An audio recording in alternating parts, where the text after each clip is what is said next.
This video is brought to you by Squarespace. Squarespace is an all-in-one platform for building your brand and growing your business online. Hello everyone and welcome back to my channel, or if you're new here, my name's Alexa Ray.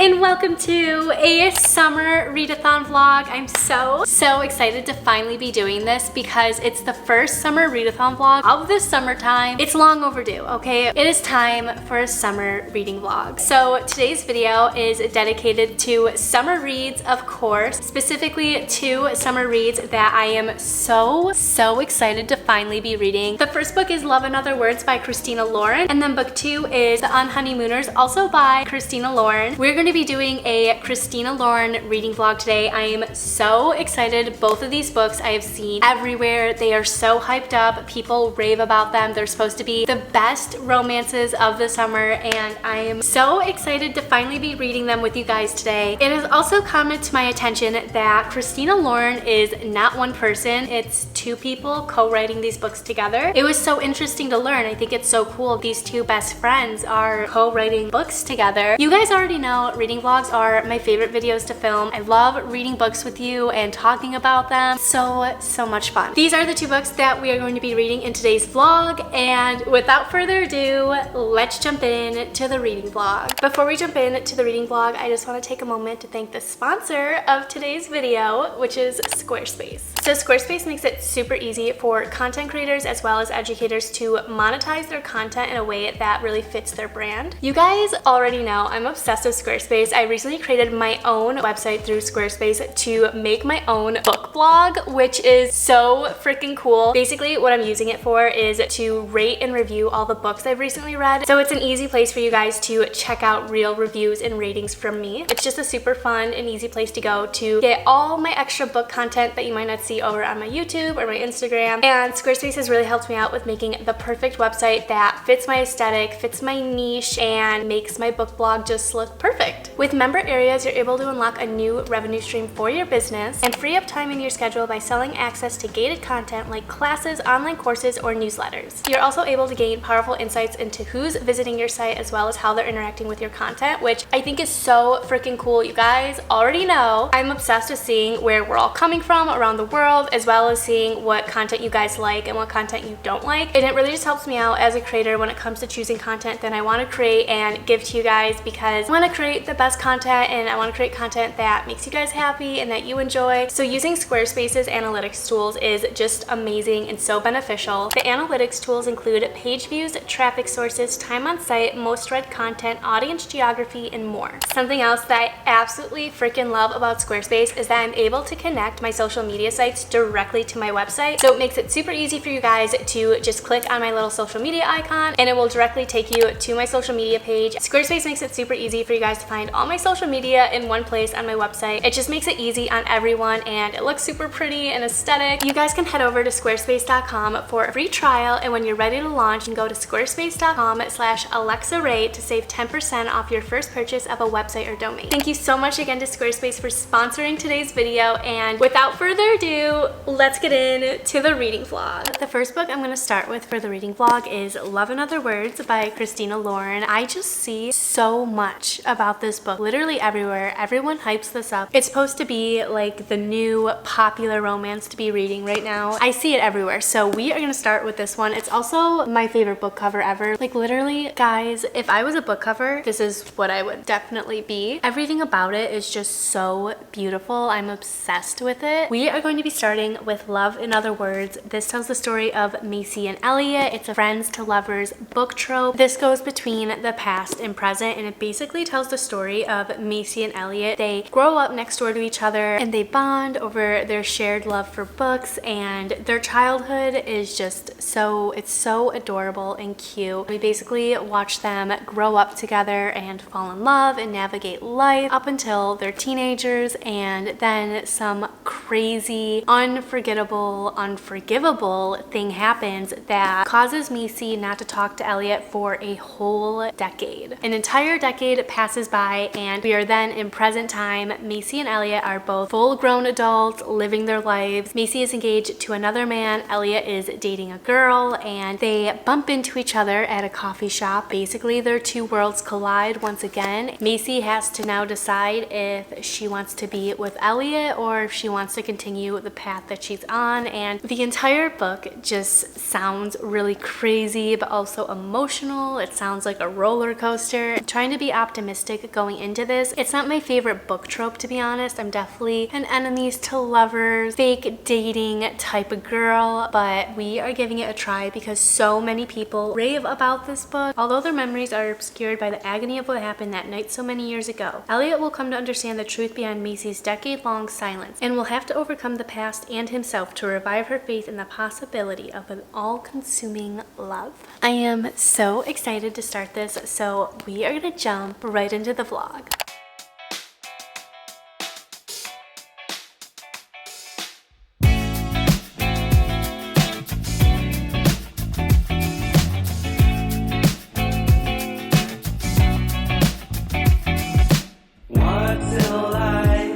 Guys, this book, I feel like so much has already happened in this book, and it's so crazy, and Elliot is absolutely adorable. So the first few chapters, of course, were like setting up the book. It kind of showed us Macy first going to the cabin and meeting Elliot when they're like super young. It's so cute because she first finds Elliot in this like little closet in her room.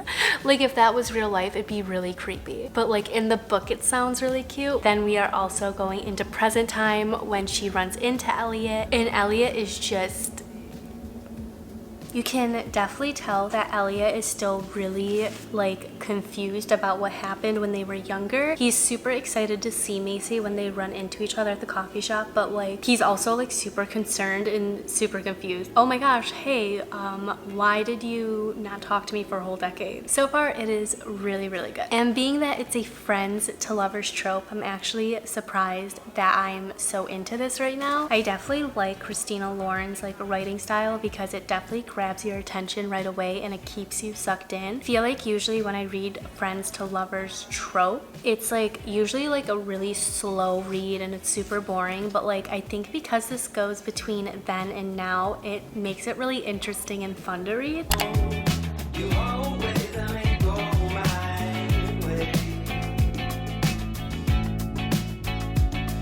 They are so freaking cute. Like as kids, growing up together, falling in love, bonding over books. They are so cute and innocent and precious. They have this thing where they share favorite words, and randomly one of them will be like favorite word and the other one will have to give them favorite word that just like pops into their head. This is just like the cutest and most innocent little thing. Macy's like, did I ever tell you that I have my mom's hair? And Elliot tells her, I think you have the prettiest hair I've ever seen. It's so like simple and cute. Like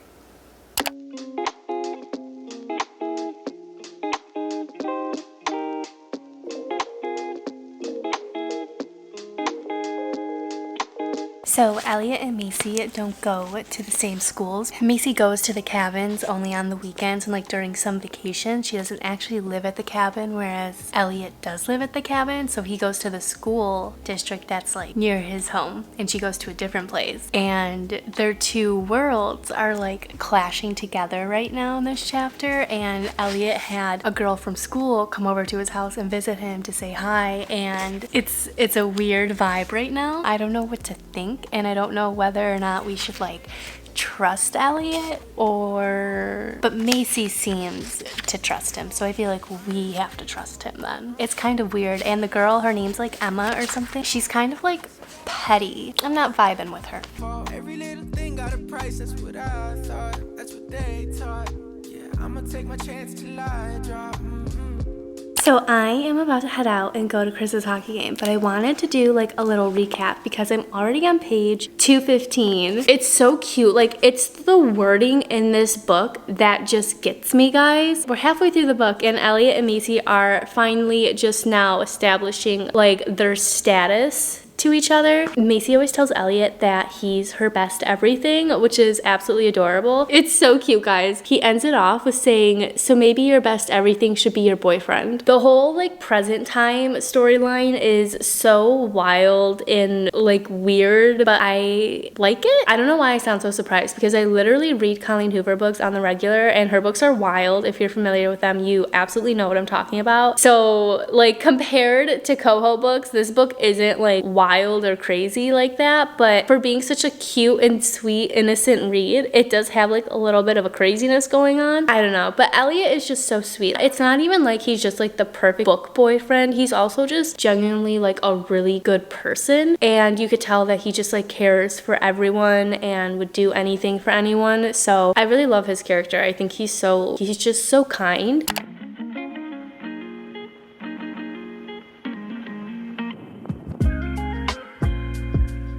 I feel like Macy just makes everything so complicated in this book. I feel like Elliot is so straightforward with her and tells her what he wants and how he feels, and Macy's just so like weird about it. Like she almost tiptoes around everything that he says, even though she feels like the same way. I don't know, but she's kind of driving me crazy in this book, because I just want her to say how she really feels, and she just won't. She's like holding back. I feel like it's so telling too that Macy's friend even kind of points it out. She's like, why are you like holding back so much? So like it's almost like everyone sees like the real picture except Macy.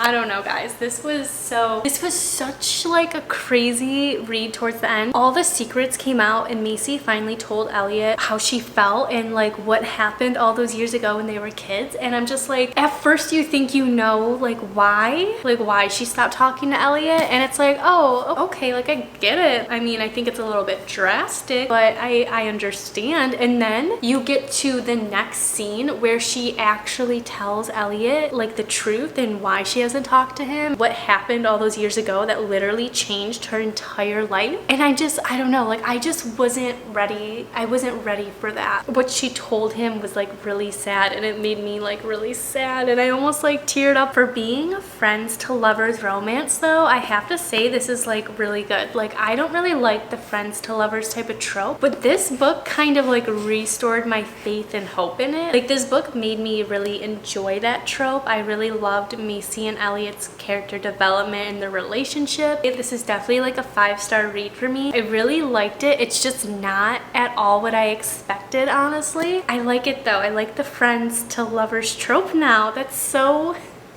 weird to me, because I don't really like that trope. So I'm really happy with this and how it went. Definitely a 5-star read for me. I highly recommend it, and if you can get your hands on this book cover, do it, because it is so freaking beautiful. I love it. I'm obsessed. All of these little images on the cover have significance in the story, and it's so cute and just perfect. But yeah, this was really good. I'm very surprised. I thought it was gonna be like one of those overly hyped book talk books, but it's not. It's actually really good, and it definitely restored my faith in the friends to lovers trope. So 5-star read for me. Okay guys, so next up in this reading vlog, we are going to be reading The Unhoneymooners by Christina Lauren. This book is super popular. I feel like so many people raved about it, said it's like the perfect summer read. It's an enemies to lovers trope as well as a fake dating trope, so I already know I'm probably going to be obsessed with this story and absolutely in love with it. Those are my favorite tropes to read, and I'm so excited for this. Olive Torres is used to being the unlucky twin. From inexplicable mishaps to a recent layoff, her life seems to be almost comically jinxed. By contrast, her sister Amy is an internal champion. She even managed to finance her entire wedding by winning a slew of contests. Unfortunately for Olive, the only thing worse than constant bad luck is having to spend the wedding day with the best man and her nemesis, Ethan Thomas. Olive braces herself for wedding hell, determined to put on a brave face, but when the entire wedding party gets food poisoning, the only people who aren't affected are Olive and Ethan. Suddenly, there's a free honeymoon up for grabs, and Olive will be damned if Ethan gets to enjoy paradise solo. Agreeing to a temporary truce, the pair head for Maui. After all, 10 days of bliss are worth having to assume the whole role of lovely newlyweds. But the weird thing is, Olive doesn't mind playing pretend. In fact, the more she pretends to be the luckiest woman alive, the more it feels like she might be. Enemies to lovers, it's a fake dating trope. Fake dating never works. Obviously, of course, we know this. They're gonna fall in love. I feel like it's just fate. I'm so excited to read this and get into it. It seems like the perfect summer read. It's gorgeous out. I think we might head out and go read outside a little bit, but we're gonna jump right into this. I'm so excited.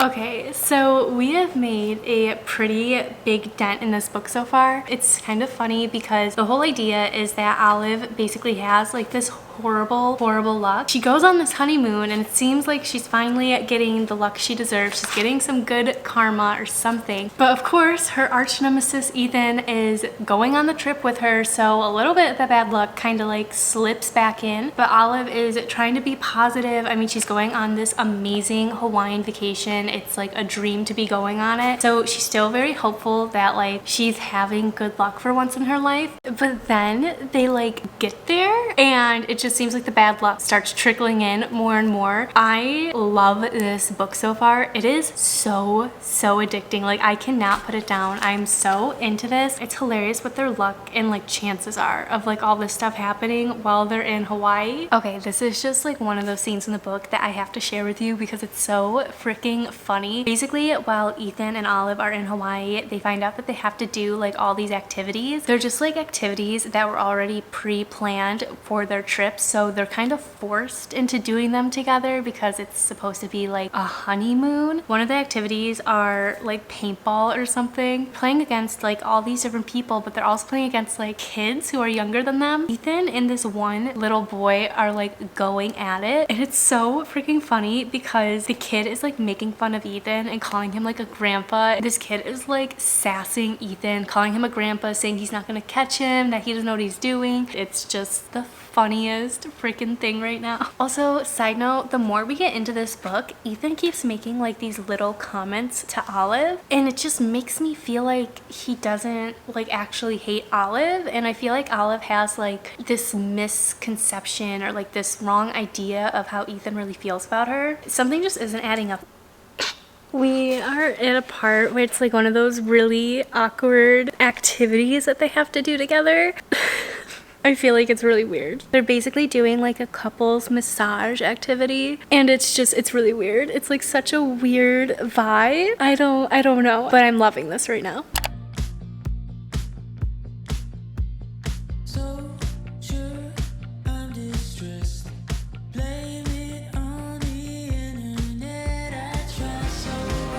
Oh my gosh. Okay, this is not turning out how I expected it to turn out. This is kind of twisted actually. Yeah, it's a little bit messed up if you ask me. So much has happened. It got really twisted like in the middle of the book, and now it's kind of lightening up towards the end. First off, Ethan and Olive, I love like where this is going for them. I think it's like such a cute like little story they have going on, and Ethan just seems like really sweet, and I really like his character so far. But there is like a little minor like little thing that happened towards the middle of the book, and they haven't really revisited it yet. I don't know if they're going to. I think they are. I think there's someone in the story who is lying about certain things and people, and it's really messed up, and I don't know how this is going to go. They're basically at the end of like the 2-week honeymoon. They're heading back home. Things are definitely different between the two of them compared to what things were like when they first came to Hawaii, and like how they're leaving Hawaii now. I don't know what's gonna happen. I'm hoping it just kind of works out and goes smoothly, because I feel like so much craziness has already happened on their honeymoon. They kind of deserve like a little break, but I don't know. Obviously something crazy is probably gonna happen. I can feel it. I'm not happy about it. I'm really nervous, but we're gonna keep going and see what happens. As soon as they freaking land, they're not even out of the airport yet, guys. Of course. I'm so frustrated. I just feel like these two are never gonna catch a break in this book. Like the things that have been thrown their way, they're not even out of the airport yet. Are you kidding? Guys, I don't know if I can keep reading this. The bad luck in this book, it like honestly makes you believe that like she just has really bad luck. Like I know that's not the case. Like people can't control certain things, but you would seriously think that like with the things that are happening to Olive right now, bad luck. She's just like cursed or something. I feel so bad for her. This is literally crazy. And they just got home. Olive was trying to do the right thing. It still backfired on her. I feel so bad for her, and I'm also so frustrated. I think Mr. Hamilton is not understanding enough. Very salty towards him right now. I don't even know, guys. Like, I'm so frustrated reading. You know, when you read a book and you know the truth, like you know what happened, and like you're just watching characters argue even though you know what's happening and they're not understanding it. That's what's happening right now. I'm getting really frustrated. Ethan he's really pushing his limits with me. I adore him, but at the same time, I'm like really frustrated with him, and I almost feel like Olive deserves better. You know, like I just feel like she deserves someone who is trusting and will take her word and take her side. I don't know, I'm so frustrated, and I get it. Like the circumstances are kind of crazy and wild, but like I feel like Ethan is just so blind to the truth, and it's driving me literally crazy right now.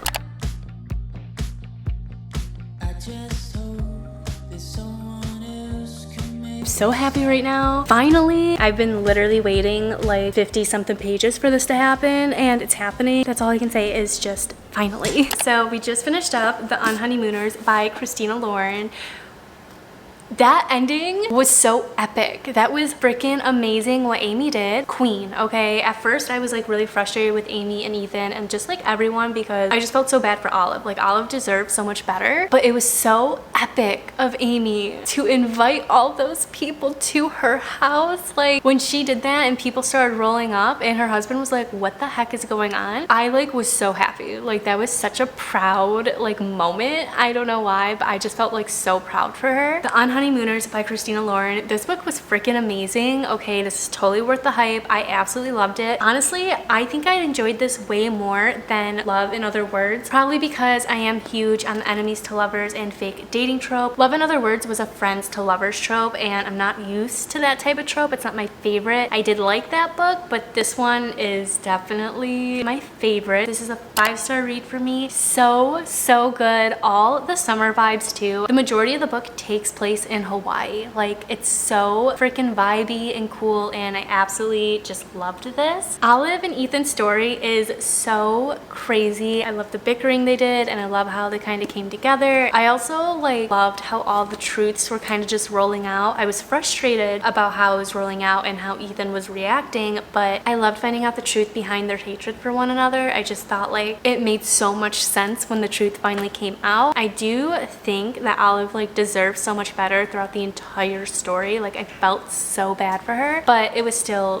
so good. A 5-star read. I totally recommend this. Okay guys, that is all for my reading vlog. I hope you enjoyed it. I hope you had fun. I thought this would be such a fun little summer reading vlog idea. We read 2 amazing books, The Unhoneymooners and Love in Other Words by Christina Lauren. These are both 5-star reads for me, and I am just so freaking happy with how they ended and how they went. I love the romances. I love the tropes. Love in Other Words definitely got me into the friends to lovers trope, which I know I've said a billion times, but I just never really liked that trope. So liking it in this story, just I feel like it says a lot. And this one, of course, enemies to lovers, fake dating, it's my all-time favorite. I absolutely love these. I think they are both such great summer reads, beach reads. They give you like that summery feel. Living in the city, I really need that because I don't get like the beachy summery feels all the time, but these definitely brought me that beach life that I've been craving, and they were absolutely beautiful. I loved the characters. I fell in love with everything about them. Yeah, I would 100% recommend these. These are absolutely amazing, and I'm so freaking excited to pick up more Christina Lauren